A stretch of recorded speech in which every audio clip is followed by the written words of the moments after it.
Hello. Welcome to another episode of Colorectal Cancer Canada's Tush Talks. Colorectal Cancer Canada is Canada's leading colorectal cancer patient group, and Tush Talks are our way of interviewing people to bring you the information that you need to make decisions in your cancer journey. My name is Carl Binman. I'm your host, and I'm joined today by Iris Carey, who works for Colorectal Cancer Canada as our Manager of Patient Education and Research. Iris, thank you for joining us. Today, you're going to be talking with us about biomarkers and their role in colorectal cancer testing and treatment, correct? That's right. Wonderful. How are you doing today, by the way? I'm good. I'm good. How are you? I'm doing great. I'm excited to learn about biomarkers. So, why don't you start us off by just sort of explaining what this concept is? What is a biomarker? Yeah, so a biomarker is short for biological marker. So it's a piece of information that can be measured in the body to tell us something about our health.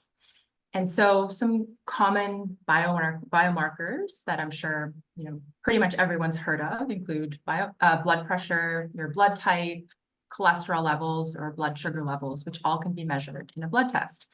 So when it comes to cancer biomarkers, these refer to substances that also can be found in the blood or the tissues, and these suggest the presence of cancer. So it's either, these substances can be something that are produced by the cancer cells themselves or by normal cells in response to cancer. And so with cancer biomarkers, there's different categories. And so the first category are prognostic biomarkers. So these tell us something about the prognosis or the likely clinical outcomes or the forecast of the cancer. So it can tell us something about, how likely is this cancer to recur or come back. And then we have predictive biomarkers. So these are cancer biomarkers that tell us something about how likely the cancer is to respond to certain treatments or not respond to treatments. And so biomarkers can be prognostic, can be predictive, and they can also be both, depending on how they're used or when they're used. Right. So that's the how and the when, but I guess what I'm curious about is why we look at biomarkers for gathering this kind of information. Yeah, so biomarkers provide deeper insight into a person's cancer and can really help the medical team answer questions like, what's the best way to treat this cancer? How should we be monitoring treatment and how the cancer is responding to treatment? And which drugs or medicine are the most appropriate for this patient, or which ones the patient are most likely to benefit from. So we see today in cancer care this transition towards something called personalized medicine or a precision medicine approach, which is really, when treatments are customized to the individual patient. So, if we look 15, 20 years ago, we had a very different understanding of cancer. We didn't have as many treatment options as well. And so sort of more of a one size fits all approach where cancer cells were sort of thought to be all more or less the same. And so in that case, patients were sort of all given, in colorectal cancer, at least all just given chemotherapy. But today, what we see is that's changed a lot towards a much more tailored approach. And so over time and through many advances in research, it was realized that tumor cells are actually, there's quite a bit of variability between them. And two people, even with the exact same cancer diagnosis, can have quite different tumor cells with many subtle differences at the molecular or genetic level. And so biomarker testing captures these subtle differences and help to identify, okay, what is actionable? What can we do about some of these differences? What can we target with specific treatments? So sort of in summary, biomarker testing allows for all of those specific genetic molecular characteristics to be uncovered and help the medical team to really refine and provide a much more specific care plan, all with the hopes of better outcomes for the patient and less side effects. Right. Would you be able to offer maybe an example of like how an individual's course of treatment might differ based on the different biomarkers that they find? Yeah, for sure. So for example, let's say someone is diagnosed with advanced or metastatic or stage 4 colorectal cancer. So part of that standard biomarker testing that takes place involves RAS testing. So RAS is a family of genes, and within that family, there is one called KRAS. And so KRAS is a really important gene in colorectal cancer. About 30 to 40% of colorectal cancer tumors express a KRAS mutation. And if someone is determined to have this mutation, it's an indication that they won't respond to an entire class of treatments that are commonly used to treat metastatic colorectal cancer, known as the EGFR inhibitors. So that's just for epidermal growth factor receptor inhibitors. So that includes drugs like cetuximab or panitumumab, and someone who has KRAS mutant, so they have this biomarker, they would then be directed to other treatments to treat their cancer. And that would save them from going through potential treatments that would have no real benefit and, avoid having to suffer through all of those side effects that come with those treatments. And so really you can see how, testing these biomarkers early can help to streamline someone's treatment plan. That sounds very helpful. Yeah, Um, absolutely. so in the sort of course of treatment now, like I'm a cancer patient and I want to get my biomarkers tested. How does that happen? Like, what does the process look like of getting those? I mean, beyond the biomarkers you mentioned of like blood pressure, the specific cancer biomarkers. How do you get, what's the process of testing those? Yeah, so before I jump into that, I just want to talk a little bit about sort of the terminology that comes with it, because Please, yeah. I find it quite confusing at times. So biomarker testing can also be referred to as molecular profiling, genomic profiling, tumor testing. These all are referring to the same thing, which is essentially taking a sample or taking a deeper look at the tumor itself and understanding its nature, its characteristics. And that's very different than genetic testing. So genetic testing is another process which looks specifically at whether someone has inherited mutations that make them more likely to get cancer. So that means inherited mutations that you're born with, so passed from parents to child, that could increase your chances of getting cancer, like colorectal cancer. Of the kind Um, that we see, for example, in breast cancer patients. Yeah, and so in colorectal, the ones that would be the most relevant are sort of the mutations involved in Lynch syndrome, which is a syndrome that results from a series of mutations in genes that are inherited, and it increases someone's risk for getting colorectal cancer alongside a host of other cancers like endometrial cancer, among others. And so that's genetic testing. And so biomarker testing looks at the tumor and sort of the acquired mutations. So the mutations that took place after birth that have led to cancer. And so what's involved in biomarker testing is that a biological sample is required from the body. And so that's typically done through analyzing a tumor sample, which can be taken through a tissue biopsy. So that can be done, during a colonoscopy or during surgery when the tumor is found and removed, and a piece of it is separated out and sent to the lab. But biomarker testing can also be done through a blood sample, and that's known as a liquid biopsy. So what happens is that these biological samples then get sent to the path lab, the pathology lab, and a variety of laboratory techniques, which are different for each biomarker, are performed on these samples. And so this could include immunohistochemistry or IHC or next generation sequencing, NGS, among others. And then a report would be generated and that would be sent to your medical team. And this report would summarize all of the findings that they found based on the sample. And what we find is that sometimes patients don't even know that they had biomarker testing done. And so that's something you can ask your medical team about if you're interested in knowing the results and becoming more involved in your care. Yeah, that strikes me as worth asking about is like, is this kind of the standard practice now? Like when you're doing a colonoscopy, it's just you also take a biomarker sample?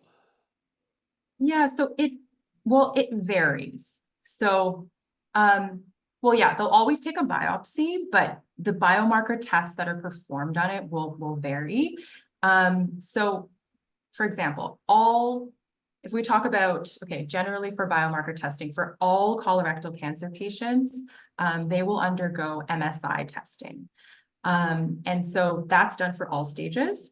But then what we see is for stage 4 metastatic advanced colorectal cancer, that's when we get sort of a larger panel, a slightly larger panel of biomarkers that are tested. So that would include beyond MSI, BRAF, and NRAS, which we spoke about before with KRAS.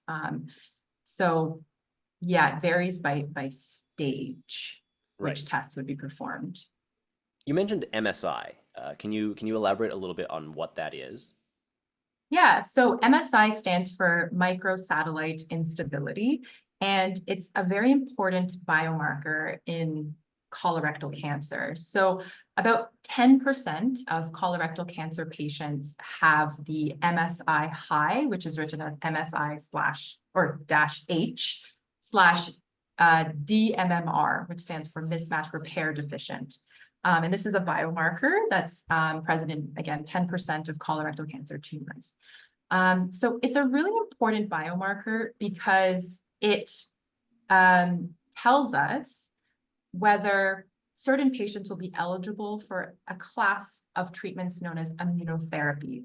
So this is a type of treatment that has been shown to, only work for people or work well for people who have this biomarker.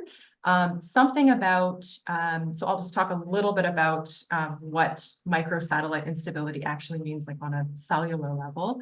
So microsatellites are these short repeated sequences of DNA that occur throughout our genome. And when our DNA is copied in the cell, such as during cell division, so we have our cell, the DNA is in the center. In order for that cell to become 2 cells, that DNA needs to be replicated first. And so in that replication process, it's normal for mistakes to happen. But in a normal cell, we have an entire mechanism that's dedicated to fixing those mistakes to make sure that they don't propagate on to future cells. And so in someone who has this MSI high or DMMR biomarker, they lack the ability to fix those mistakes. And so what happens is these mistakes get propagated into cells and accumulate within the microsatellites, those little sections of DNA. And what happens is as these sections accumulate more and more and more changes and mistakes and mutations, it causes instability to occur. And that's why it's called microsatellite instability high. And so going back to immunotherapy, there's something about this high accumulation of mutations in the cell that causes immunotherapy to work really well in these patients. And so this has led to a lot of excitement in gastrointestinal oncology in the past years, because we've seen many instances where colorectal cancer patients with this biomarker have taken immunotherapy and have had extraordinary results and much fewer side effects compared to sort of other treatments like chemotherapy. So MSI, a very important biomarker to consider in colorectal cancer. And it's the doctors determining this at the different stages of what needs to be taken and Yeah, and another biomarker that's done at all stages is CEA. So that stands for carcinoembryonic antigen. And this is more of a biomarker that's used to monitor, recurrence or response to treatment.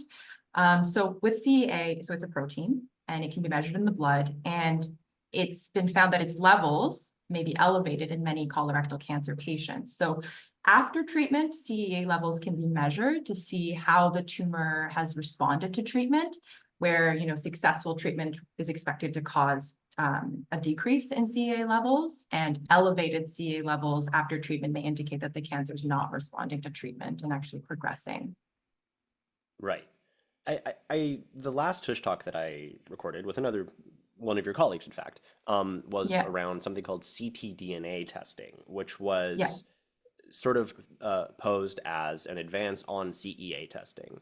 Is ctDNA testing considered a biomarker test, or is that kind of a completely different package of concepts? Yeah, circulating tumor DNA or ctDNA is considered a biomarker. It actually can be both a predictive and a prognostic biomarker.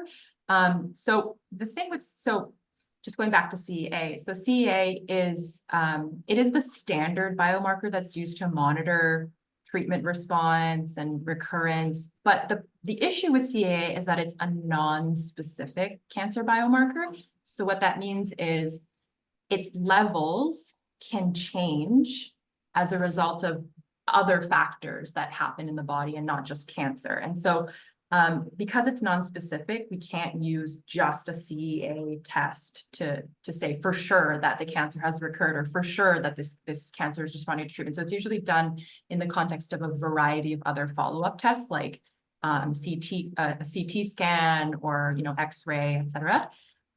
So the issue with ctDNA is that it is considered to be a lot more specific to cancer, right? So ctDNA, I won't go too much into because I know we have quite a bit of other material on it, Yeah. but it is essentially the DNA released by cancer cells, and it can be measured in the blood. And so, it's still in trials. It is available in Canada through private tests, but it's not the standard of care.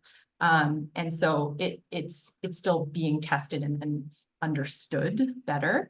But people, so far have been finding that it is a much more specific indicator that yes, the cancer has recurred, or yes, the treatment is working or not working. And so it's a very promising biomarker that's on the horizon. Right. And if you're curious about that, to the listener and to the watcher, we have Yes. our most recent Tush Talk, which is about that in English and in French. And we have a webinar that goes into extensive detail about the kind of ctDNA test that's available in Canada. You can check that out on our Yeah. YouTube. Yeah, so something that I'm also curious about is like you mentioned talking to your doctor about you can ask them about the information that you've gotten, or um, can you talk to your doctor and say, hey, I want these specific biomarkers tested, or is that kind of not a thing? Well, you could say that you want to, but it's a question of what would be covered for you, right? And I mean, you can say, okay, as I mentioned before, it's really in stage 4 colorectal cancer that we have a broader panel of biomarkers that are tested. But say someone wants to get even more than that done, because there are more biomarkers out there to be tested, you can access it out of pocket through private companies that do blood or tissue-based biomarker testing. So an example, one of the more common ones in Canada is called Foundation Medicine, and they offer one. You pay out of pocket for it. It's about $4,700 to do this sort of comprehensive biomarker testing with them.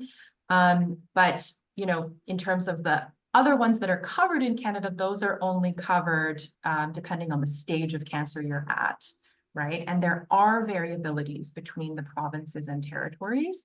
So for example, the standard panel for biomarkers that are tested in metastatic cancer, as I mentioned, were MSI, BRAF, and RAS. But in BC, Manitoba, Ontario, and Nova Scotia, they will also test for another biomarker as part of that standard panel, which would be covered by the provincial healthcare, and that biomarker is called HER2.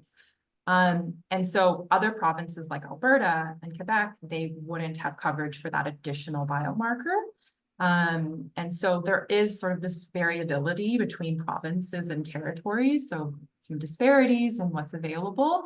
But if they're if someone did really want to, they could pay out of pocket to get additional testing. Or another option is, say someone is enrolled in a clinical trial, and that clinical trial is looking at a particular targeted therapy or immunotherapy, for example, there would be that companion biomarker testing that would be done alongside, and it would be covered by the clinical trial.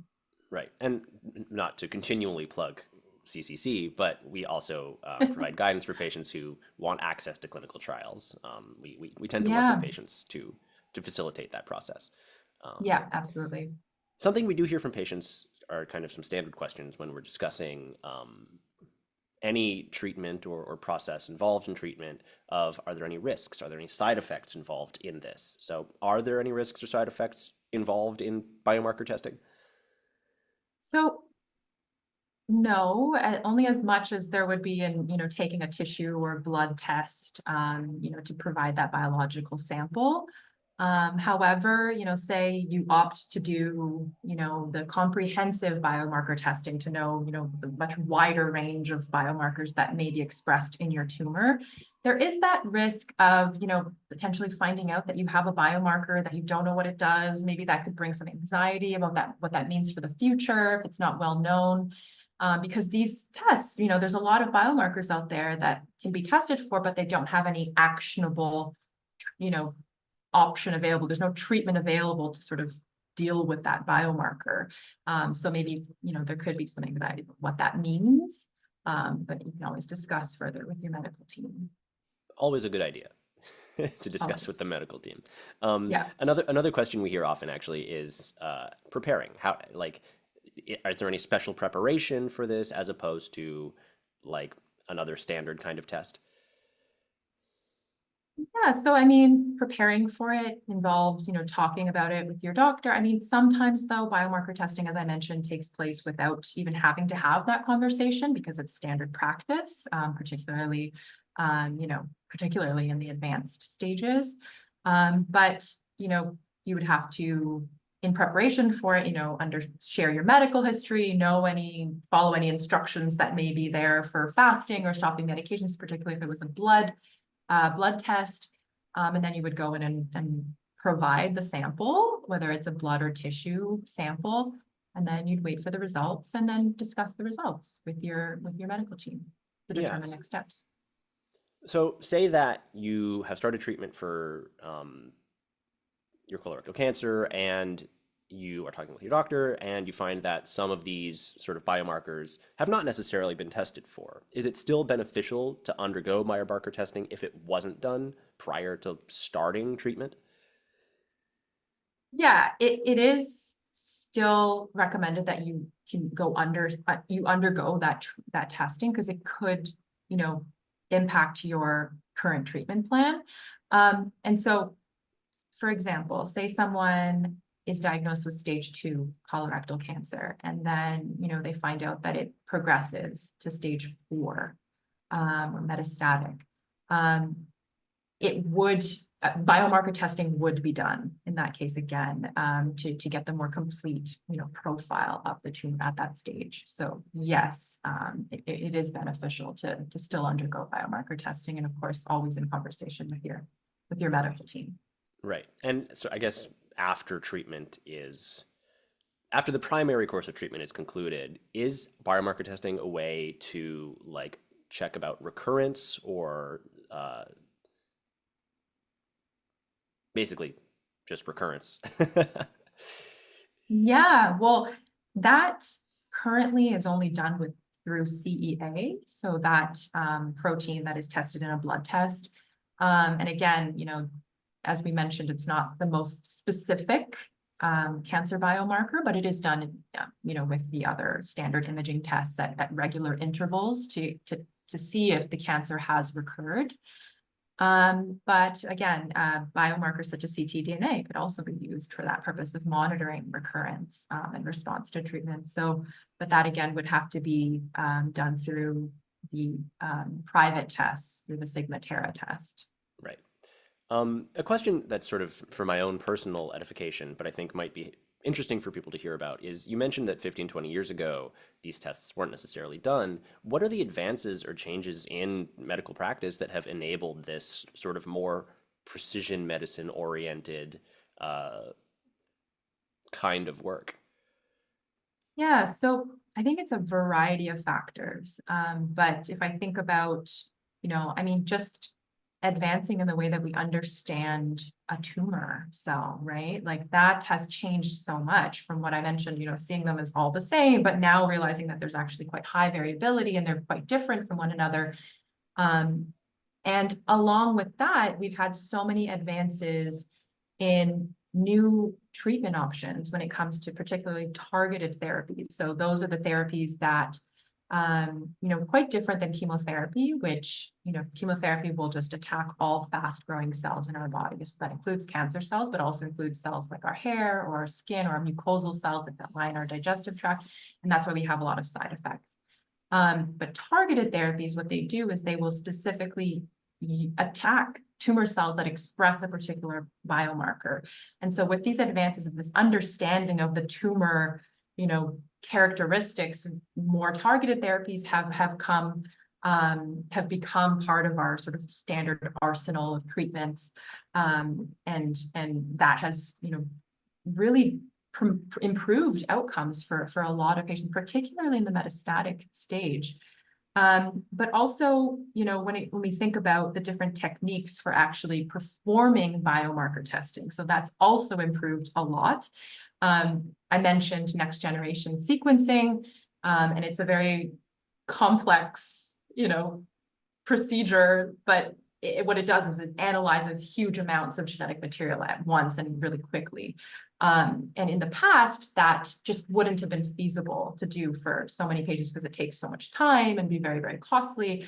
And NGS is still, there's still a cost attached to it, but it's advanced and been able to, look at all of this information at a speed and at a rate that's just, come miles since 20 years ago. So all of these factors together, I think, have really helped to make biomarker testing a lot more available today. Thank you. That's very interesting. That about exhausts the list of my questions for you, but is there anything that you think is really important to mention or to emphasize, or that you think we didn't get a chance to talk about that you would like to offer? Um, I think that, it can be sometimes a really confusing topic. But I think the most important thing is just to try to, get informed and open up the conversation with your medical team and sort of build that relationship and understand how, to get more involved in your care. And, at Colorectal Cancer Canada, we're here to sort of help you with the information and provide that sort of orientation about how to start to learn about these topics. And yeah. Wonderful. Thank you so much, Iris.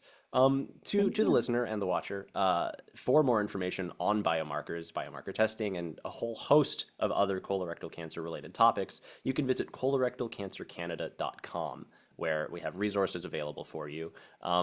And if you have any specific questions, you can also reach out to info@colorectalcancercanada.com or support@colorectalcancercanada.com. And this is for cancer patients, cancer survivors, the families, the caregivers. We are here for you. And that includes Iris, and that includes myself. So Iris, if people do have questions for you, how can they reach you? Oh, you can definitely reach out to support at colorectalcancercanada.com or personally at irisk@colorectalcancercanada.com. Great. Thank you so much for being here. Thank you for answering my questions, and thank you for being so well informed. Thanks, Carl. Have a great day. Too.